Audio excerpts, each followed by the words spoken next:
오늘 금요기도에 방송으로 예배하는 여러분 모두에게 하나님의 크신 은혜와 사랑과 축복이 함께 하시기를 주님의 이름으로 축원합니다. 예배 시간마다 하나님께서 우리를 위해 예비하신 크고 놀라운 은혜가 있는 줄 믿습니다. 사모함으로 하나님 앞에 나아가셔서 오늘 주시는 귀한 말씀, 나에게 주시는 레마의 말씀으로 받고 그 말씀 붙잡고 날마다 믿음으로 승리하는 여러분 모두가 되시기를 간절히 소망합니다. 함께 찬양하시고 말씀 듣겠습니다. 주는 완전합니다.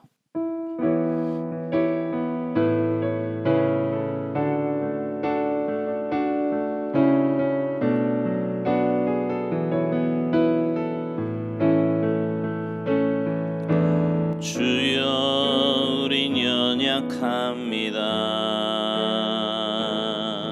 우린 오늘을 힘겨워합니다. 주 뜻 이루며 살기에 부족합니다. 우린 연약합니다. 주여 우린 넘어집니다. 주여 우린 넘어집니다. 오늘 하루 또 실수합니다. 주의 긍휼을 구하는 죄인입니다. 우린 주만 바라봅니다. 한없는 주님의 은혜 온 세상 위에 넘칩니다. 가릴 수 없는 주 영광 온 땅 위에 충만합니다.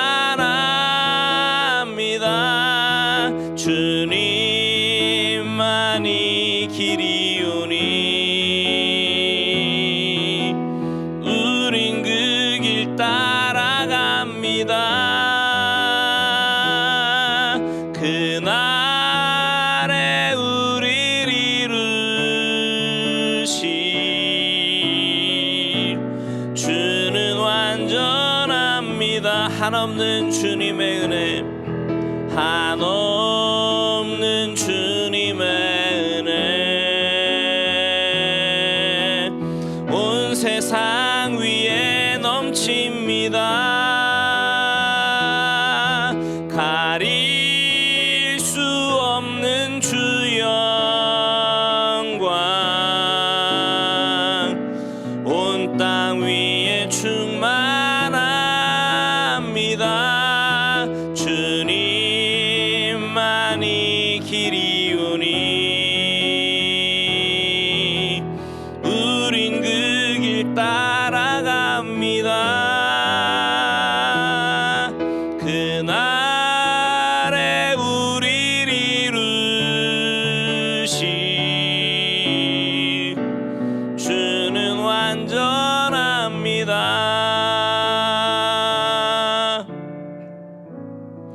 아멘. 기도하시겠습니다. 하나님,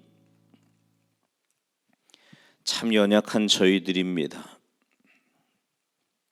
하나님의 은혜 아니면 살 수 없고 또 주님의 인도하심 아니면 늘 곁길로 갈 수밖에 없는 저희들인데도 어느새 내가 주인이 되어 내 감정대로 고집대로 내 마음대로 살려고 할 때가 얼마나 많이 있는지 모르겠습니다. 저희들의 연약함을 불쌍히 여겨주시고 날마다 주님의 말씀으로 인도하여 주시며 붙들어 주셔서 어떤 상황 가운데서도 내가 주인 되는 어리석음을 범하지 말게 하시고 오직 주님의 주인 되심을 인정하며 주님의 인도하심 따라 순종하는 우리 모두의 삶이 되도록 주님 도와주시옵소서. 때로 범죄하고 실수하고 넘어진다고 할지라도 주님의 신실하심과 그 사랑 의지하여 다시 한번 일어나 올곧게 믿음의 길 걸어가는 우리 모두가 되기를 간절히 바라옵고 나오며 예수님의 이름으로 축복하며 기도하옵나이다.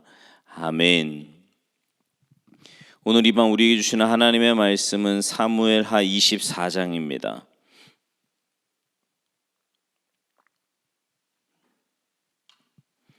사무엘하 24장 1절부터 10절까지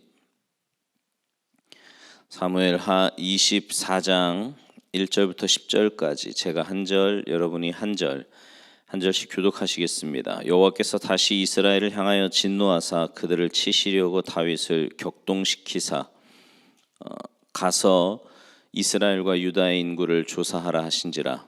이에 왕이 그 곁에 있는 군사령관 요압에게 이르되 너는 이스라엘 모든 지파 가운데로 다니며 이제 단에서부터 브엘세바까지 인구를 조사하여 백성의 수를 내게 보고하라 하니 요압이 왕께 아뢰되 이 백성이 얼마든지 왕의 하나님 여호와께서 100배나 더하게 하사 내 주 왕의 눈으로 보게 하시기를 원하나이다. 그런데 내 주 왕은 어찌하여 이런 일을 기뻐하시나이까 하되 왕의 명령이 요압과 군대 사령관들을 재촉한지라 요압과 사령관들이 이스라엘 인구를 조사하려고 왕 앞에서 물러나 요단을 건너 갓 골짜기 가운데 성읍 아로엘 오른쪽 곧 야셀 맞은 쪽에 이르러 장막을 치고 길라스에 이르고 닷다무시 땅에 이르고 또 다냐안에 이르러서는 시돈으로 돌아 두로 견고한 성에 이르고 히위 사람과 가나안 사람의 모든 성읍에 이르고 유다 남쪽으로 나와 브엘세바에 이르니라. 그들 무리가 국내를 두루 돌아 9달 20날 만에 예루살렘에 이르러 요압이 백성의 수를 왕께 보고하니 곧 이스라엘에서 칼을 빼는 담대한 자가 80만 명이요 유다 사람이 50만 명이었더라. 다윗이 백성을 조사한 후에 그의 마음에 자책하고 다윗이 여호와께 아뢰되 내가 이 일을 행함으로 큰 죄를 범하였나이다. 여호와여 이제 간구하옵나니 종의 죄를 사하여 주옵소서. 내가 심히 미련하게 행하였나이다 하니라. 아멘. 할렐루야. 하나님은 완전하십니다. 아멘이시지요. 하나님은 완전하시기에 죄를 지을 수도 없으시고 변하지도 않으시고 변해야 할 필요도 없으십니다. 하나님 외의 모든 피조물은 특별히 사람은 완전하지 않아요. 그 삶의 미래도 그의 말도 그의 사상도 완전하지 않습니다. 그가 누구여도 사람은 완전하지 않기에 사람은 절대로 찬양의 대상이나 경배의 대상이 될 수 없지요. 우리가 성경을 읽으면서 또 설교자들이 아주 삼가 조심해야 할 부분은 성경의 인물을 영웅화하는 겁니다. 노아를 이야기하며 아브라함을 이야기하며 또 다윗을 이야기하며 모세를 이야기하며 저들이 이렇게 하였으니 우리도 이렇게 하자 하는 거 말입니다. 물론 저들이 대단한 사람들임에는 틀림이 없습니다. 그럼에도 불구하고 성경은요, 그가 누구이든지 사람을 영웅화하는 것을 금하고 있습니다. 설교학에서 강조하는 위험한 설교 가운데 하나가 위인 전기식 설교를 할 수 있다고 여러 번 말씀을 드렸습니다. 이순신을 이야기하듯 세종대왕을 이야기하듯 모세를 이야기하면서 다윗을 이야기하면서 저들이 이렇게 했으니 우리도 이렇게 하자는 식 말입니다. 이런 설교가요 사실은 매력이 있기도 하고 설교자에게 있어 준비하는 과정도 그리 어렵지 않습니다. 그럼에도 불구하고 설교를 그런 식으로 하게 되고요 성경을 그런 식으로 보게 되면 주님이 아니어도 복음이 아니어도 되는 경우가 생깁니다. 사람은 완전하지 않습니다. 사람은 찬양의 대상도 경배의 대상도 될 수 없지요. 그가 완전하지 않기에 그 사람을 기준으로 삼으면 어느 순간 복음이 흐려지는 경우가 있습니다. 사람을 기준으로 삼으면요. 바울의 고백을 한번 볼까요? 고린도전서 4장을 한번 보겠습니다. 고린도전서 4장 16절 제가 가진 성경으로 신약이에요. 신약 268쪽에 있습니다. 자, 16절 같이 읽죠. 시작. 그러므로 내가 너희에게 권하노니 너희는 나를 본받는 자가 되라. 아멘. 여러분 대단하지 않습니까? 세상에 어느 누가 너희는 나를 본받는 자가 되라 이렇게 말할 수 있겠어요? 저는 한 아들의 아버지입니다. 저는 저를 보고 저를 잘 알고 있기에 제 아들이 난 아버지같이 하면 그럼 아니라는 거죠. 다윗을 사용하셨고 모세를 사용하셨고 이 아버지를 사용하신 아버지 이상의 하나님을 보기를 원하는 겁니다. 그리고 아들아 넌 아빠를 본받아라 이렇게 말할 수 없어요. 제가 저를 잘 알기 때문입니다. 바울이요 그런데 너희는 나를 본받으라 그랬단 말이에요. 근데 그럼에도 불구하고 이 말씀을 우리가 좀 더 헤아려 보면 바울이 자기 자신을 기준 삼은 것 같지만 고린도전서 11장 1절 말씀은 좀 더 정확하게 이야기해 주고 있습니다. 한번 찾아보시겠어요? 그 뒤에 고린도전서 11장 1절 말씀 같이 읽죠. 시작. 내가 그리스도를 본받는 자가 된 것 같이 너희는 나를 본받는 자가 되라. 아멘. 내가 본받은 자가 아니에요. 진행형입니다. 내가 그리스도를 본받으려고 얼마나 몸부림치는지 봤지. 너희도 나와 같이 그리스도를 본받는 자가 되라 이겁니다. 너희는 나를 본받으라 할 때 나의 행위, 나의 어떤 능력 이게 아니라고요. 내가 그리스도를 본받기 위해서 노력하는 거 너희들 봤지? 너희도 나와 같이 그리스도를 본받기 위해 마음을 쏟으라. 이게 중요한 원리입니다. 그러니까 기준은 내가 아니라 누구예요? 오직 예수 그리스도이십니다. 여호수아를 설교하면서 모세가 가나안에 들어가게 되지 못하게 된 이유를 말씀드린 적이 있습니다. 모세는 출애굽의 역사와 함께 광야 40년 사역을 다 마무리한 가운데 왜 요단강 입구에서 가나안을 바라보기만 하고 거기에서 삶을 마쳐야 했는가? 그 이유를 그 처음은 복음의 단일성을 위해서 이렇게 말씀을 드렸습니다. 복음의 단일성이란 말은 신학적으로 굉장히 중요한 말인데요. 복음에 대하여 설명할 때 구약에서가 다르고 신약에서가 다르면 복음이 아닙니다. 복음은 구약이 되었던 신약이 되었던 달라지면 안 돼요. 신구약 성경 안에서 통일성, 단일성, 일치성의 문제가 있다면 참 복음이 아닌 겁니다. 이래도 되고 저래도 되는 건 아니라고요. 복음은 시간과 공간 안에서 변하면 안 됩니다. 여러분 진리가 왜 진리예요? 변하지 않으니까 진리예요. 변하지 않는 겁니다. 모세 이야기를 하다가 복음의 단일성 이야기를 했습니다. 모세는 율법의 상징입니다. 율법의 상징인 모세가 요단을 건너 천국을 의미하는 가나안에 들어가게 되면 율법으로도 천국에 들어갈 수 있다는 논리가 형성이 됩니다. 모세의 사역은 거기까지예요.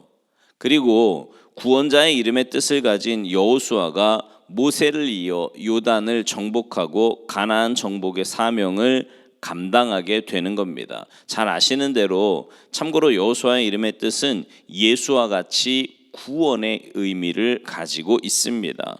복음의 통일성 면에서도 당연하다 싶지요. 또 하나 모세를 가나안에 들어가지 못하게 한 것은 복음의 단일성을 넘어서 그것이 모세를 위해서 그리고 백성을 위해서라고 말씀을 드렸습니다. 광야 40년 사역을 마친 그 모세가 만약에요 그 60만 대군 200만의 그 모든 백성을 이끌고 가나안 땅 정복 사명을 마치게 되면 아마도 모세는요 어쩌면 백성들에게 있어서 하나님 이상이었을 겁니다. 그렇게 되면 만약에 그렇게 사역을 마무리하고 모세가 죽으면 모세의 무덤은 아마 피라미드보다 더 웅장했을 거라고요. 그것은 모세 자신에게도 저주입니다. 하나님을 바라보아야 될 백성들에게 있어서도 모세로 인해서 하나님을 바라보지 못한다면 그건 백성들에게도 축복이 아니지요.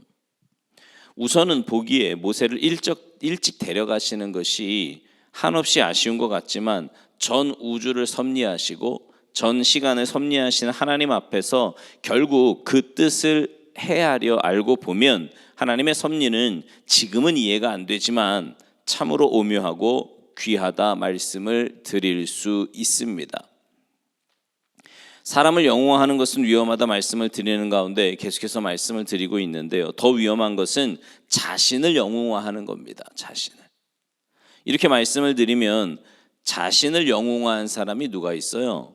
애굽의 바로, 바벨론의 느부갓네살, 로마의 네로, 프랑스의 나폴레옹 여러 가지로 생각하면서 나는 아니야 하겠지만 우리 안에도 자기 영웅화라고 하는 죄성이 담겨 있습니다. 무엇이냐 하면 다른 사람을 가볍게 여기고 그 앞에서 우월감을 갖는 거예요, 내가.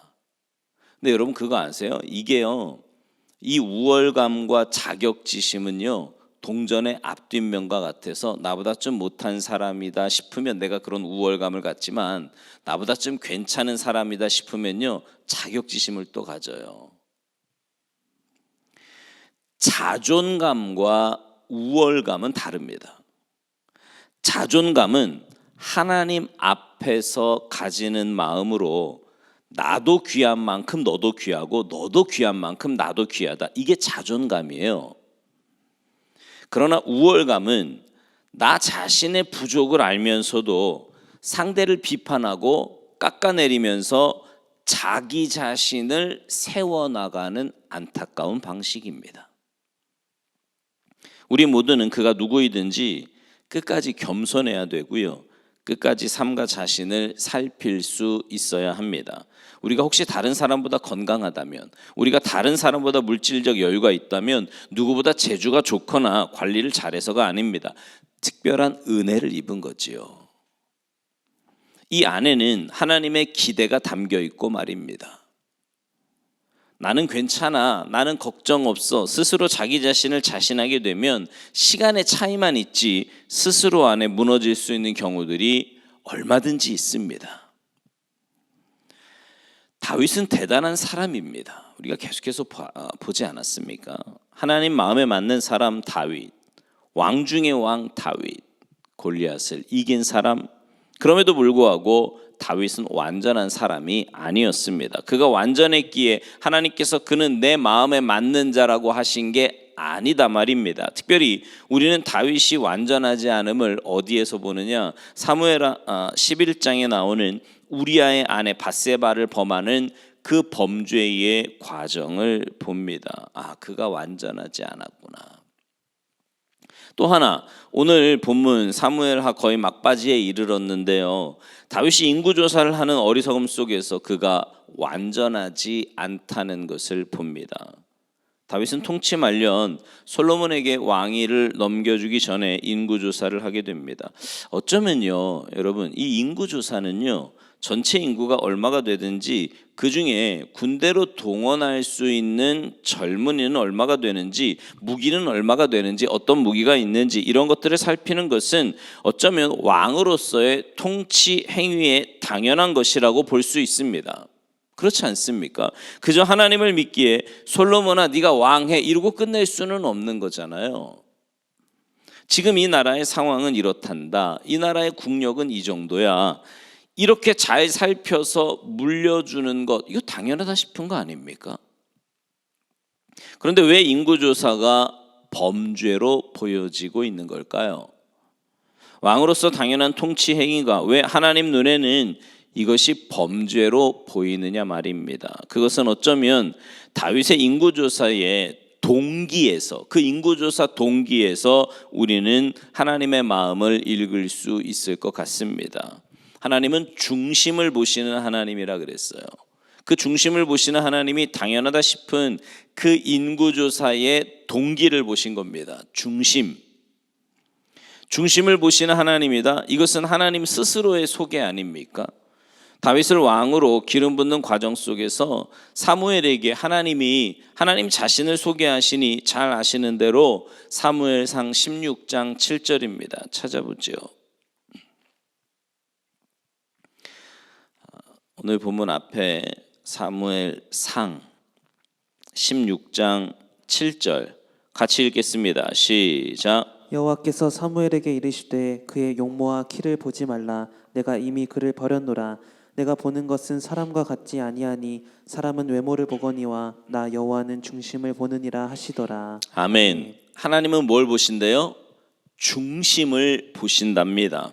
보여지는 부분의 다윗의 인구조사, 왕으로서 통치 말년에 아들에게 물려주기 전에 인구조사 자체에 문제가 있었던 것은 아니에요.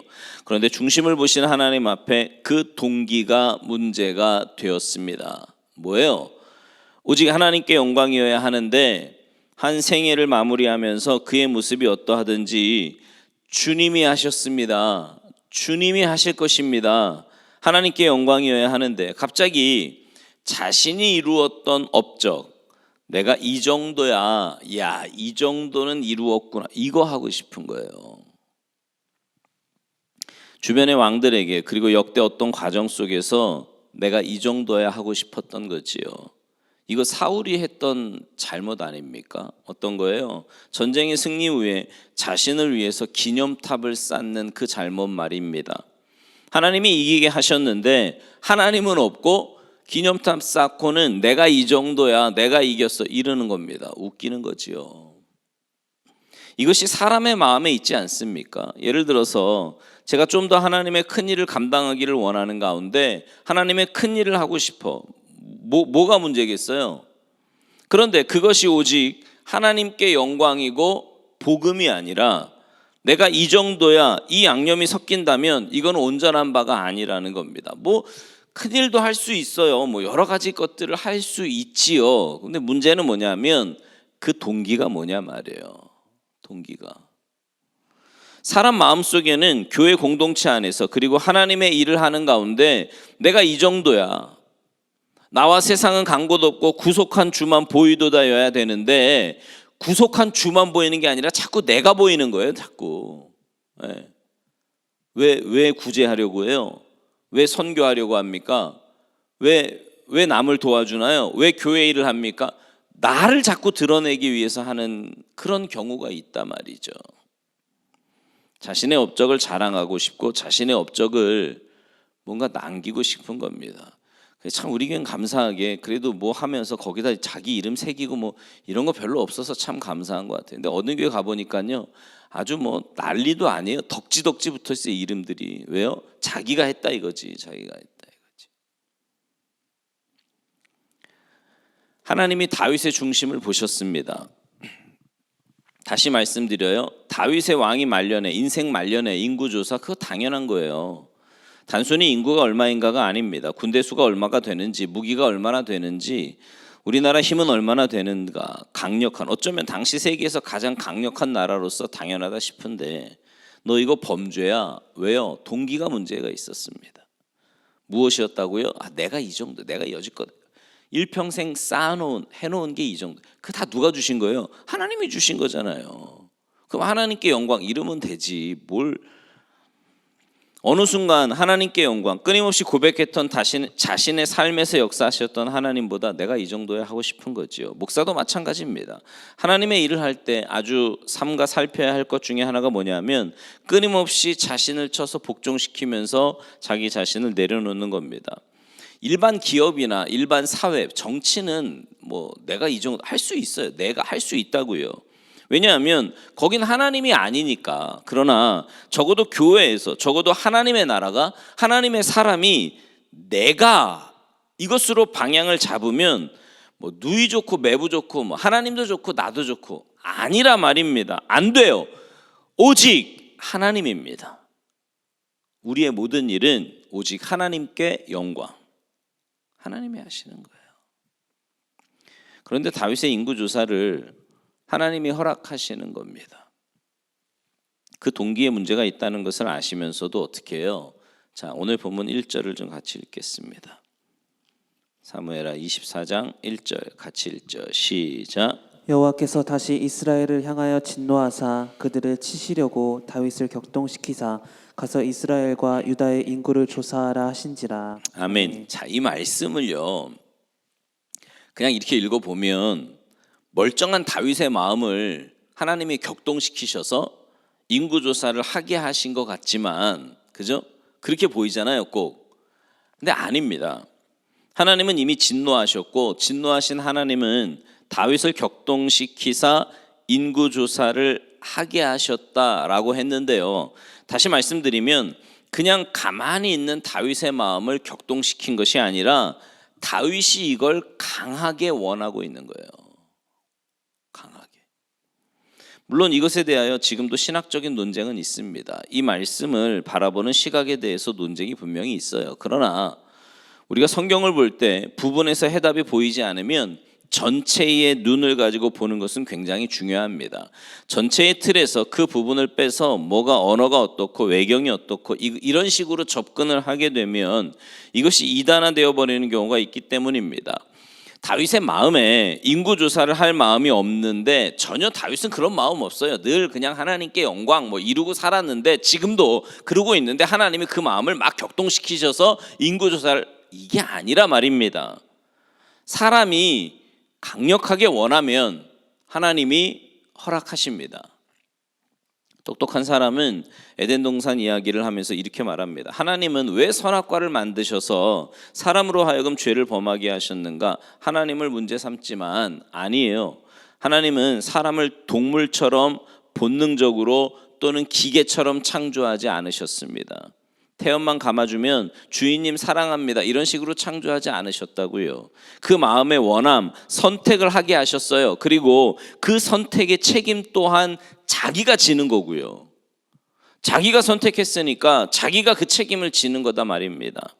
자신이 원하면 우리가 성경에서 많은 예를 들 수 있지만 크게 두 가지만 이야기하면 하나는 정탐꾼 이야기입니다. 12명 정탐꾼을 보내는 거 그건 하나님의 원하심이 아니었거든요. 그냥 하나님의 말씀을 믿고 그대로 가면 되는 건데 백성들이 믿음 말고 일단 좀 가서 보자는 거예요.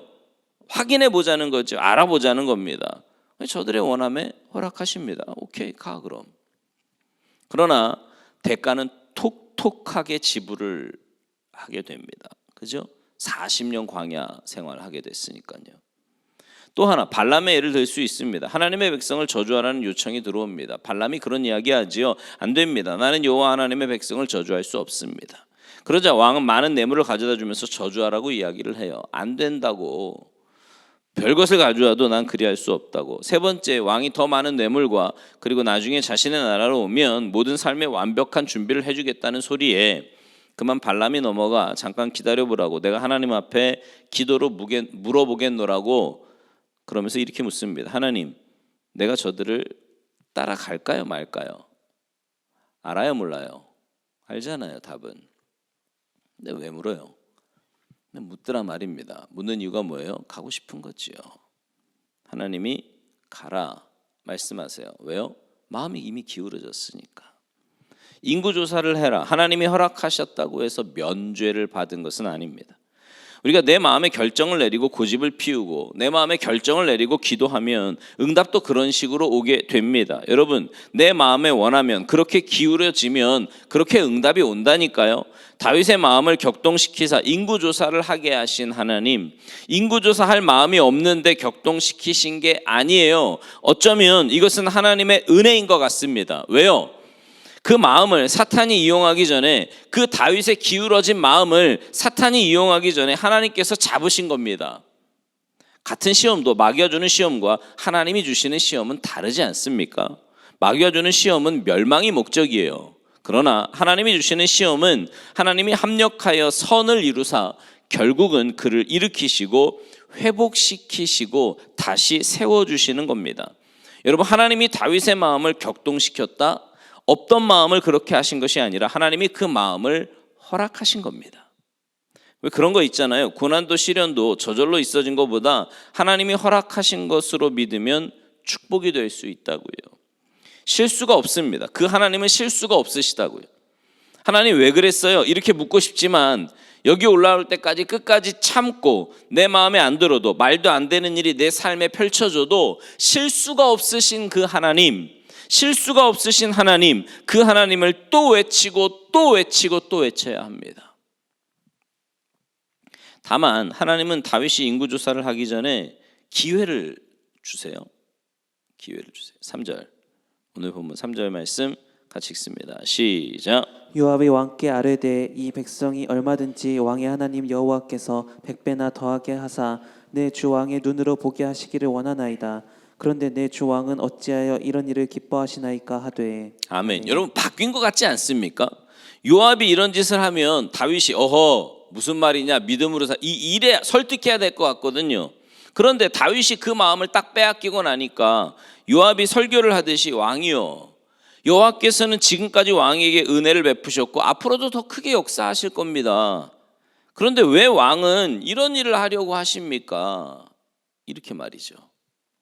자, 4절도 읽어볼까요? 4절 시작. 왕의 명령이 요압과 군대 사령관들을 재촉한지라 요압과 사령관들이 이스라엘 인구를 조사하려고 왕 앞에서 물러나. 아멘. 무슨 말이에요? 요압이 그리고 신하들이 왕이 안 됩니다. 이것은 하나님의 원하심이 아닙니다. 하나님의 기뻐하심이 아니라고요. 모두가 문제가 있다고 말을 하는데 다윗만 그걸 지금 못 보는 겁니다. 다윗만. 교회 공동체 안에서 무슨 일을 결정할 때 세미하게 양심에서 들려오는 소리들이 있고요. 감동도 있고, 이게 없으면 주변에서 걱정하면 이 앞에서 삼가 나 자신을 살펴야 되거든요. 그러니까 내 안에서 성령님께서 주시는 권면, 이걸 하도 내가 무시를 해서 안 들려와요. 그러면 주변에 있는 소리라도 들을 줄 알아야 된다 이 말이에요. 그런데 자기의 생각, 자신의 결정을 딱 절대화시키잖아요. 위험한 겁니다. 그러면. 근데 우리가 그러기가 쉽다는 거지요. 돌이켜보면 하나님이 우리를 깨닫게 하실 기회가 참 많았습니다. 놀라운 것은 인구조사를 하는 가운데 우리는 여기서 다윗의 회개를 보면서 확인을 하게 됩니다. 자, 10절. 오늘 본문 10절 같이 읽습니다. 시작. 다윗이 백성을 조사한 후에 그의 마음에 자책하고 다윗이 여호와께 아뢰되 내가 이 일을 행함으로 큰 죄를 범하였나이다. 여호와여 이제 간구하옵나니 종의 죄를 사하여 주옵소서. 내가 심히 미련하게 행하였나이다 하니라. 아멘. 여러분, 다윗이 언제 깨달았습니까? 징계가 있어진 후에요? 아니에요. 내가 이 정도야 하고 자기 자신을 과시하기 위해서 인구조사를 다 마쳤고 장군을 통해서 왕이 원하던 대로 인구조사를 했습니다. 군대는 몇이고 지금 싸움에 나갈 만한 자는 몇이고 무기는 어떻고 이렇게 되었습니다. 그 이야기를 딱 듣는데 아차 싶은 거예요. 내가 이 짓을 했어? 그제서야 보이는 겁니다. 그렇게 말려도 안 보였고 그렇게 권면해도 듣지 않았던 그가 무슨 하나님이 진노하셨고 무슨 징계를 주시고 이게 아니라 그냥 보고만 딱 받았는데 아무 일 없었는데 자기를 살피는 거죠. 여러분, 다윗의 장점이 뭐예요? 제가 계속 드리는 말씀이 다윗의 장점은 회개 아닙니까? 회개. 이것이 문제가 있다고 깨닫는 순간 사람 의식하지 않아요. 다른 사람이 나를 어떻게 볼까? 이거 아무 문제 없습니다. 나의 미래는 어떻게 될 것인가? 아무 상관없어요. 그냥 딱 하나님 앞에 쓰는 거예요. 하나님 앞에. 대부분의 사람들은 죄가 드러나면 변명합니다. 뭐 어쩔 수 없었다, 뭐 자기 사정, 자기 형편, 뭐 이런 거 이야기하거든요. 근데 다윗은 하나님 앞에 자신을 딱 갖다 놔요. 하나님 앞에. 무엇보다도 다윗은 딱 깨닫는 순간 회개를 미루지 않습니다. 그래, 나중에 뭐 징계 오기 전에 이런 거 없어요. 미루지 않습니다. 사람을 의식하지도 않습니다. 징계가 있어진 후에 이게 아니에요. 정작 많은 사람이 그러지 않습니까? 그러나 다윗은 인구조사를 하고 다 보고를 받은 후에 보고를 받자마자 내가 왜 이랬지? 이런 거예요. 사람이 참 어리석을 때가 많습니다. 내가 왜 이랬지? 여러분, 사람의 특징이 있어요. 가지고 싶다. 가지기 전에는 이것만 있으면 하지만 막상 딱 가지고 보면 별거 아니거든요. 이 모든 게 그렇습니다. 스스로 자책, 깨닫게 된 다윗이 회개를 어떻게 했는가? 자, 10절을 다시 보겠습니다. 10절 시작. 다윗이 백성을 조사한 후에 그의 마음에 자책하고 다윗이 여호와께 아뢰되 내가 이 일을 행함으로 큰 죄를 범하였나이다. 여호와여 이제 간구하옵나니 종의 죄를 사하여 주옵소서. 내가 심히 미련하게 행하였나이다 하니라. 아멘. 그의 마음에 자책하고 굉장히 중요한 겁니다. 성령께서 깨닫게 하신 거지요. 다시 말씀드려요. 내 마음에 죄를 지었다 깨닫는 순간 변명하지 않아요. 누구 핑계하지 않습니다. 다른 사람의 죄를 이야기하면서 나를 합리화시키지 않는다고요. 그냥 하나님 앞에서 딱 무릎을 꿇는 거예요. 무엇보다도 두 번째, 내가 이 일을 행함으로 큰 죄를 범하였나이다. 자, 보세요. 중요한 게 있습니다. 큰 죄여서 큰 죄로 느껴지는 게 아니라 모든 죄를 내 앞에서 크게 봐야 돼요.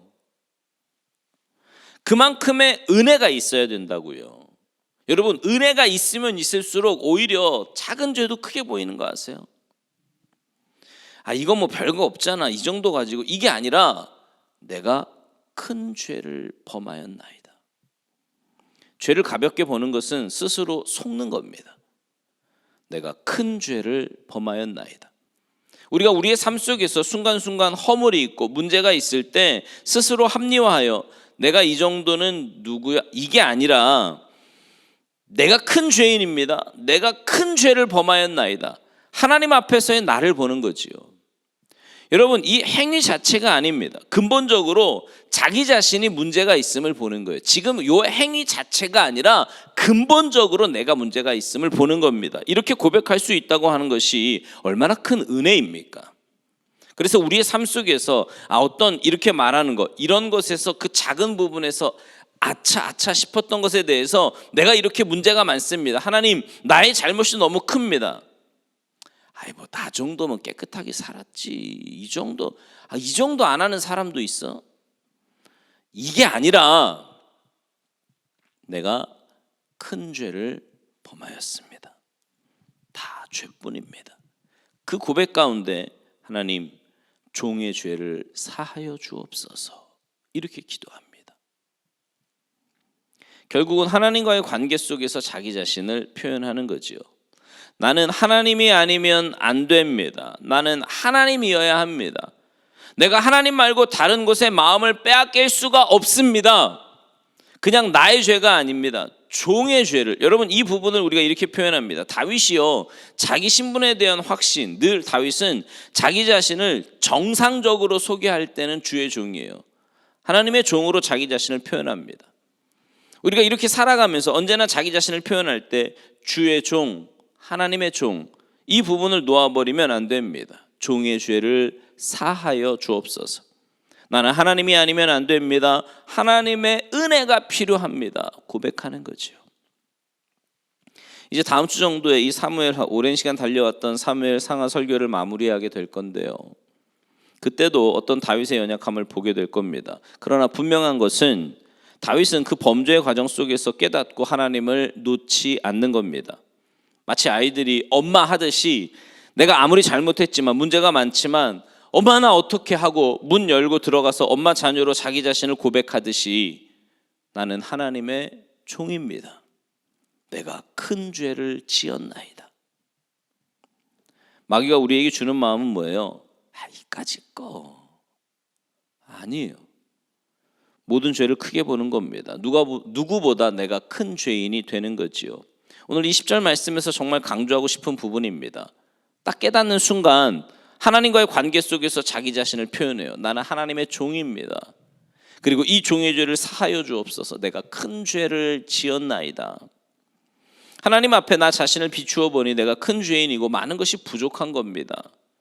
저는 오늘 이 말씀을 묵상하면서 이것이 신학적으로 얼마나 옳은지 이런 것은 별로 중요하지 않았습니다. 왜 다윗의 마음을 그렇게 격동시켜서 인구조사를 하게 했는가?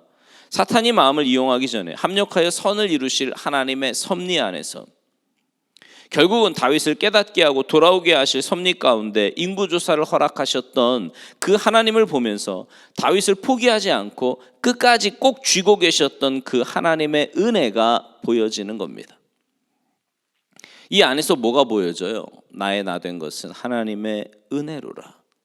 내가 누구보다 오늘 이만큼의 은혜를 입을 수 있었던 것은, 건강에도 삶에서도 은혜를 입을 수 있었던 것은 내가 머리가 좋아서, 내가 재주가 좋아서, 능력이 있어서, 몸 관리를 잘해서 이게 아니라 나는 연약하지만, 부족하지만 하나님의 특별한 은혜가 내게 있었다고. 특별한 은혜가 있었다고. 건강에 있어서나 삶에 있어서 조건이 좀 좋다고 교만하면 안 됩니다. 끝까지 겸손하게 나는 하나님의 종입니다. 나는 하나님의 은혜가 필요합니다. 고백하며 드려질 수 있다면 그게 가장 복된 거예요. 가장 복된 겁니다. 사랑하는 성도 여러분, 이제 말씀을 마칩니다. 바라기는 하나님 내가 창피해요, 내가 이 정도예요, 이게 아니라 얼마나 하나님이 나를 원하시고 나를 붙잡아 주시는지 오늘도 그 하나님의 마음을 읽으면서 주님, 나는 하나님 은혜가 아니면 안 돼. 하나님 아니면 안 되고요. 하나님의 은혜가 아니면 안 돼요. 이렇게 고백하며 사시는 여러분 모두가 되시기를 바라요. 그래서 때로 넘어지고 범죄했더라도 다시 그 자녀가 엄마 품에 안기듯이 하나님 앞에 나아가, 하나님 내가 범죄했습니다. 하나님 나를 불쌍히 여겨주세요. 나는 주님의 종입니다. 주님의 은혜 아니면 살 수 없습니다. 이렇게 고백하며 믿음으로 주님 앞에 나아가시는 여러분 모두가 되시기를 주님의 이름으로 축원합니다. 기도하시겠습니다. 이 시간 우리 함께 기도하실 때 하나님 정말 연약합니다. 정말 연약합니다. 또 범죄하고 또 넘어지고 저희들의 죄를 불쌍히 여겨주시고 무엇보다 하나님 우리 안에 정말 은혜를 사모하는 마음을 주시며 내 정체성을 올바로 깨닫고 주님의 은혜만을 사모하며 살아가는 우리가 되도록 도와주시옵소서. 모든 죄를 크게 보고 정말 그 죄 문제를 내가 어찌할 수 없기에 주님만 의지하오니 주님의 보혈로 씻어주시고 주님의 은혜와 인도하심 가운데 날마다 믿음으로 승리하는 우리가 되도록 주님 도와주시옵소서. 이 시간 우리 간절한 마음으로 함께 기도하시겠습니다. 살아계신 하나님 감사합니다. 하나님 연약한 저희들을 불쌍히 여겨주시고 날마다 하나님의 크신 은혜 가운데 품어주시고 인도하여 주시니 진심으로 감사를 드립니다. 아버지 연약한 저희들을 불쌍히 여겨주시옵소서. 주여 주님 은혜 주시옵소서. 아버지 하나님 또 넘어지기 쉬운 저희들을 불쌍히 여겨주시옵소서. 하나님 믿음으로 살아가는 저희들을 되게 하시고 날마다 주님의 은혜만 사모하며 하나님 앞에서의 나를 놓아버리지 않게 하시고 정말 주님의 은혜만을 사모하며 주님의 도우심 속에 살아가는 우리의 삶이 되도록 주님 도와주시옵소서. 아버지 하나님 불쌍히 여겨주시옵소서. 주님 불쌍히 여겨주시옵소서. 믿음으로 주님 앞에 나아가게 하시고 믿음으로 주님께 주님의 은혜와 사랑 가운데 나아가서 주님 인도하여 주시옵소서. 살아계신 하나님 감사합니다. 연약한 저희들 늘 범죄하고 넘어지는 저희들을 불쌍히 여겨주셔서 또 은혜 가운데 품어주시고 주님의 사랑으로 회복시켜 주시니 진심으로 감사를 드립니다. 하나님 모든 것이 다 하나님의 은혜인데 우리는 왜 자꾸 나를 드러내고 싶어 하는지 모르겠습니다. 주님의 은혜를 깨닫고 기억하며 감사하는 우리가 되게 하시고 그래서 하나님의 은혜 아니면 살 수 없는 저희들임을 늘 고백하며 믿음으로 살아가는 우리의 삶이 되도록 주님 도와주시옵소서. 하나님 저희들의 연약함을 불쌍히 여겨주시고 넘어지고 범죄할 때마다 주님의 보혈로 덮어주셔서 다시 한번 나의 잘못을 깨닫고 주님 앞에 회개하며 나아가는 자들을 회복시켜 주시고 주님의 자녀로 또 주님의 일꾼으로 다시 한번 세워 주시옵소서. 그래서 하나님 날마다 하나님의 그 회복하심 가운데 끝까지 믿음으로 승리하는 우리 모두의 삶이 되도록 주님 역사하여 주시옵소서. 감사드리며 예수님의 이름으로 축복하며 기도하옵나이다. 아멘.